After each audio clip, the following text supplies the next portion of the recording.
All right. Hi, everybody.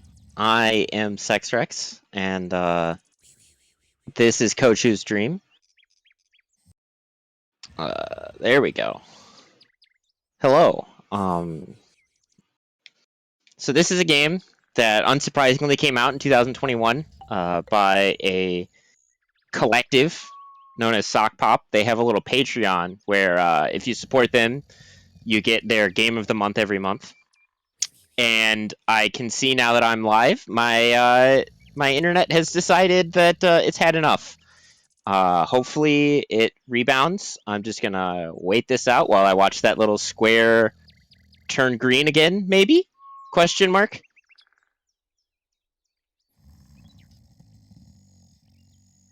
Yeah, okay. We're just gonna stall for time here. I've been green for a couple seconds. I think that'll be all right. But yeah, so that yes, this is a sock pop game. The story is an evil fairy turned you into a bug. And that's not cool, I guess. So you want to be human again for whatever reason. Uh, anyway, I can explain some more stuff once I get started, and we may as well do that in 5, 4, 3, 2, 1. Let's go. So right off the bat, here's this cutscene where we get turned into a bug. Unfortunately, we got to skip that. So we spawn here, and you can see right off the bat, kind of the main thing I'll be doing is climbing on plants and sticks of grass. And jumping right into the main movement mechanic, which is, of course, jumping. You see that green kind of stamina circle looking thing? Well, that's a stamina circle. And while you're running, that'll go down. But while you're jumping, it doesn't. And there's actually kind of a little bit of a bunny hopping thing where you can maintain speed if you jump right when you land. So this slug friend is hungry, but also disastrously lazy, which I can relate to. And they want 3 red berries, which is why I grabbed that 1 red berry ahead of time. And brought it to them. So we're going to pick up some seeds for Redacted, that we'll learn about in a moment. And head off to get the 2nd red berry. So you can see climbing, and those leaves are kind of finicky. Really everything is finicky in this. The physics are just really weird. And if you're not careful, the cherries will fly off into the air while you're trying to do that little bunny hop jump juggle thing I'm doing to get more speed with them. If you jump off of a leaf while it's moving, you can maintain that momentum from the leaf moving. There are some very big potential skips that could be done with that, but they are incredibly precise. So we're not going to be doing those in this run. But now we've got the 3rd red berry. There's not 175 of those. This isn't Celeste, just the 3. And in order to make room for the 3 red berries, our slug friend has to spit up the slingshot that they ate yesterday. So now we can shoot the target and drop this bridge down. And we meet the main enemy type, the flies. They'll spit at us. They're rather annoying. But most of the time, I can just ignore their existence because I move so fast while I'm buggy hopping. And as we come into the first boss fight, arachnophobia warning, there's a spider. Also, this might hurt your ears. That wasn't as loud as it usually is, huh? So I bait the spider into attacking the wall. And I can get all 5 shots off while the spider is stun-locked for the little quick kill there. And receive the spider's key.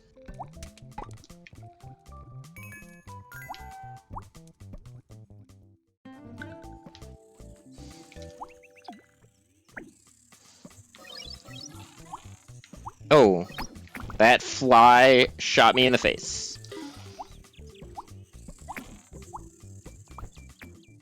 So that big padlock-looking thing on the gate to this tree, it's where you take the key, believe it or not. So here's the evil fairy that turned me into the bug in the first place, and they're going to explain that. But if I quit out, it just finishes the conversation for me while the save file is loading the main menu, or something like that. So that saved a bunch of time. What they explained is, in order to help me turn back into a human, they need more power stars, because they're also tired and exhausted. So we're going to be collecting those. And now that we have one mana star, they have enough power to destroy my bitrate again and open the gate. I apologize if I have turned into a gray blob of macro blocks. You can thank Comcast for that.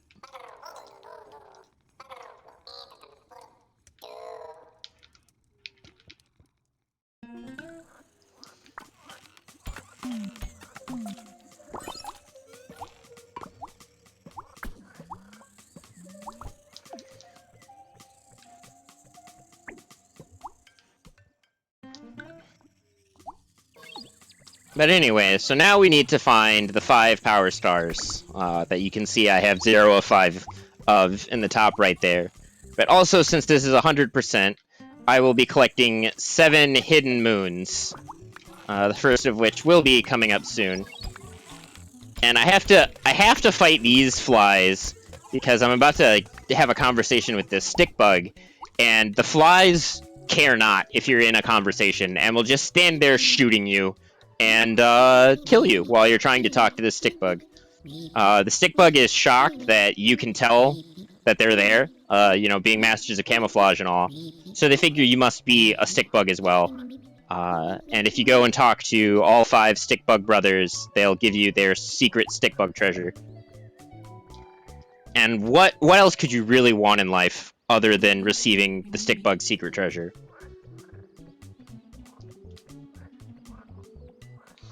So I kind of just used it without mentioning it. The dandelion heads you can grab onto and fly with. Act as sort of a parasol, I guess.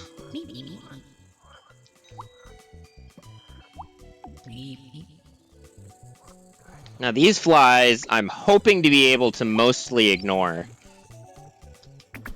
Because I can get far enough away that I drop their aggro. And it looks like I did. So now we're going to jump back down to this moon. And then void out in the water. To warp back up here. And talk to the 5th stick bug.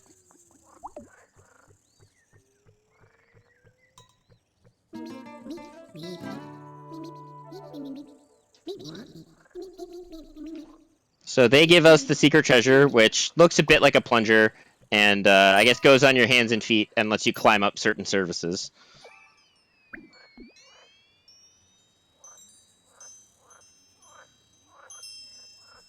Certain surfaces, of course, including this bottle, which has one of the stars on top of it.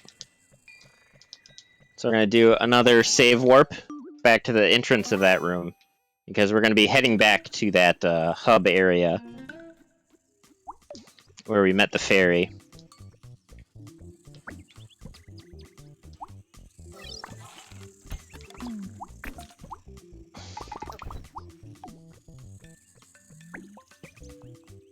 Oh, that jump's actually kind of tricky, and now that I'm at 1 HP, this could get dicey.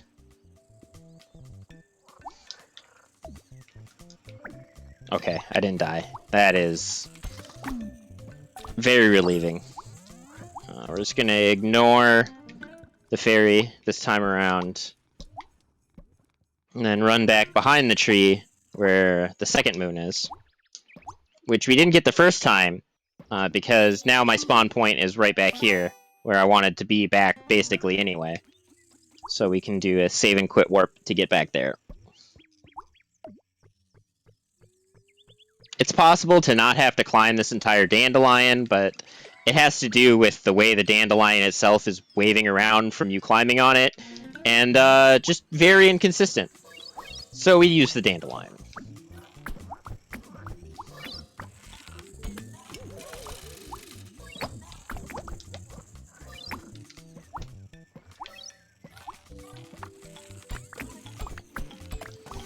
One interesting note is the very first build of this game that was published left in a dev button where you could press L on your keyboard and just summon a dandelion head, which allowed you to skip quite a bit of the game. You could also refight the second boss and get the reward from that twice, which allowed you to skip the third boss. But here we are in the egg room. There's that bird over there. They have lost their 3 eggs, so we're gonna return them to them, or her, I suppose.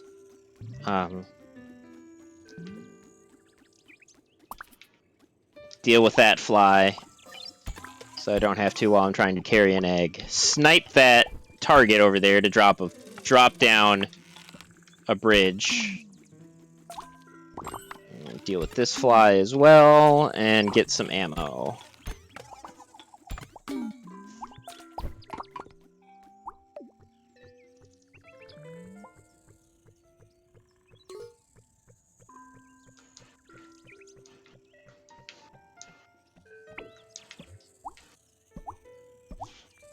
Ah, yes, that is copyright Party Man X comedy. One interesting thing about this game that you might not have thought, oh, I bet that's the engine this is running in, or the tools used to make it. Based on what you've seen so far, this game was actually made in Game Maker. Yes, the engine notorious for basically only being useful for making 2D games made this. The person who did it is basically a wizard. It's really the only logical explanation for how they managed to pull this off in Game Maker.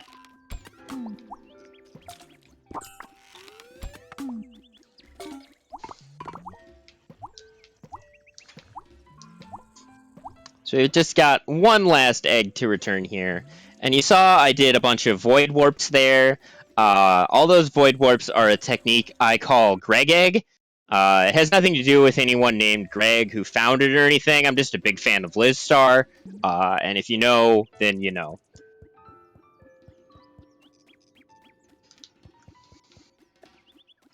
So now that we have returned all 3 eggs, we'll talk to the bird, and they'll inform us that the eggs are gone. I guess we should have done that in the first place. But here they say this is yours, and it's a double jump. So we get the double jump, and we will immediately save and quit warp back, so that we have somewhere to jump from to get that star. To immediately save and quit warp back to the door.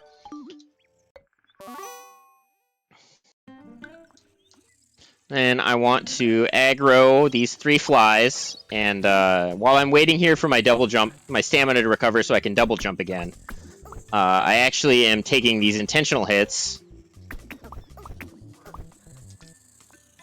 because I need to jump up there and get that star, and then I want to drop into the water, but this isn't a void warp. I have fully died, and instead of respawning in that same room, I will now respawn at the initial spawn point, which is very handy, because right up there is one of the moons I was collecting for 100%, which you need the double jump or the wings to collect.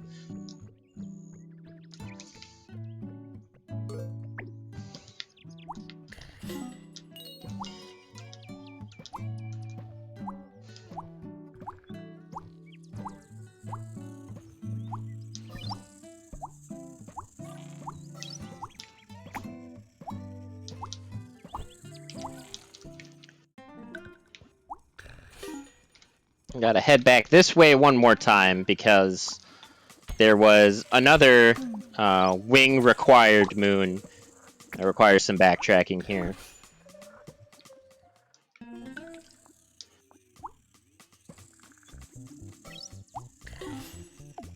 Hopefully this fly doesn't cause too much trouble. More save and quit warps.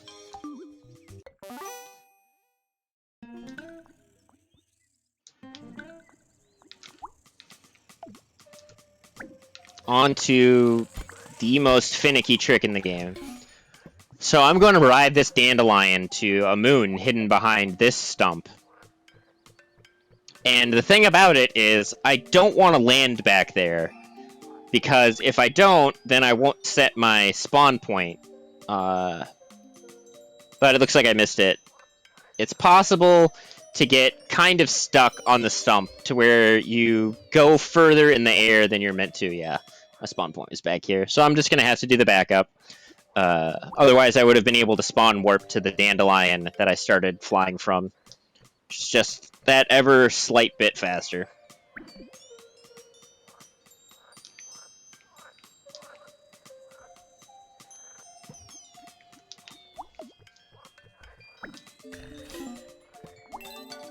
So we've got this star, and then there's another one of those bottles, like the one I climbed up earlier to get a star, but there's no star on top of it. However, this one has a bottle cap, and as Fallout taught us, bottle caps are very important, although this isn't much in the way of currency. It is actually a shield that we'll be using for basically the rest of the game, which isn't too much longer now. Basically just doing 2 boss fights, and that's the end of it. Oh, whoops. I wasn't supposed to shoot this friend. I was supposed to talk to them. So this is the frog secretary, who's telling me that no one sees the wizard, or however that line goes. Not no one, not no how. And this acts as the tutorial that you can use your shield to knock back the spiky balls.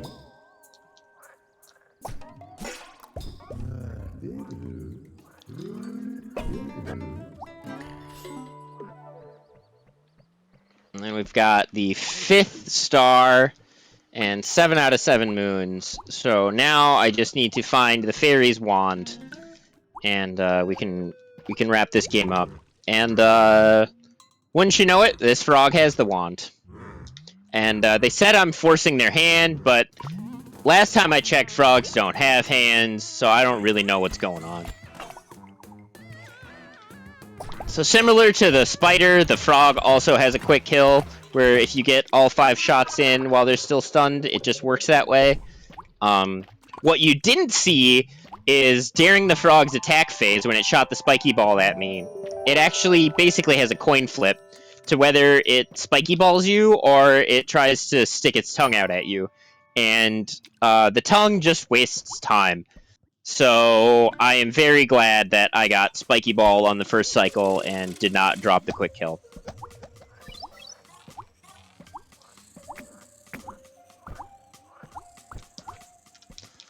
So now we have one last conversation, or I guess there's a couple more conversations with the fairy. They congratulate me. You humans may be dense, but you're persistent. Yeah, that tracks. And they take the wand back and get the 5 stars. So this is actually where. So if you in the first version of the game where you could fight the frog twice, you could have 2 wands. So you would simply still have a wand at this point. Which, when I get to the very end of the game, you'll see why that is so fast.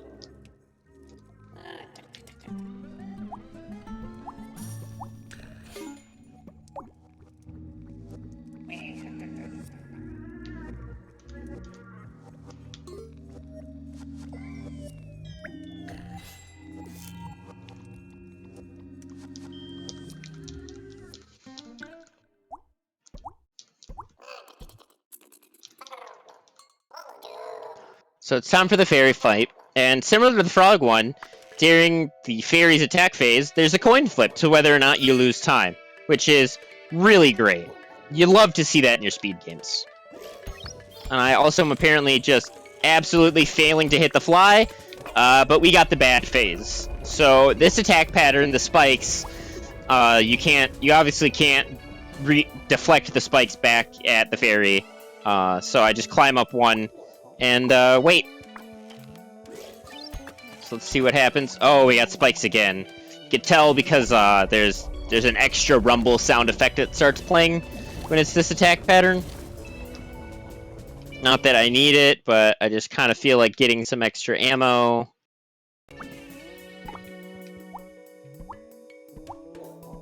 Alright, so we got the onion ring, as I guess a Super Metroid player would call it. They're like totally pink, so I guess they were just soaked in ketchup.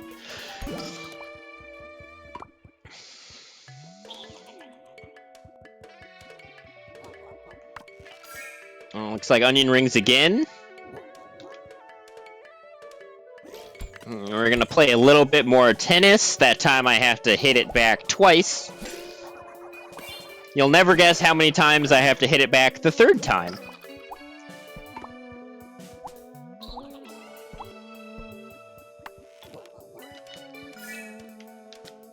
Well, looks like we got spikes.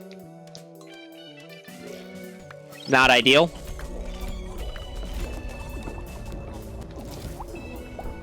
Oh,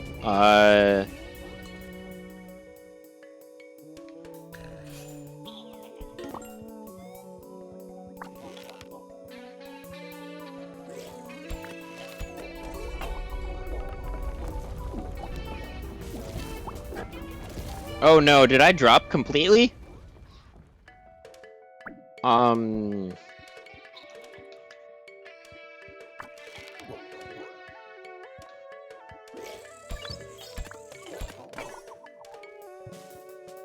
Speaking of dropping, I dropped the parry.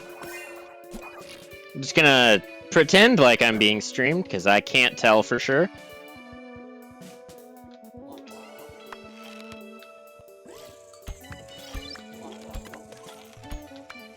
And 3.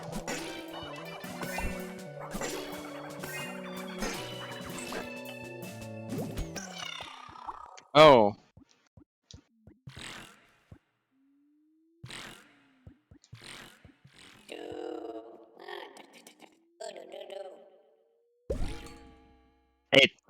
It's over.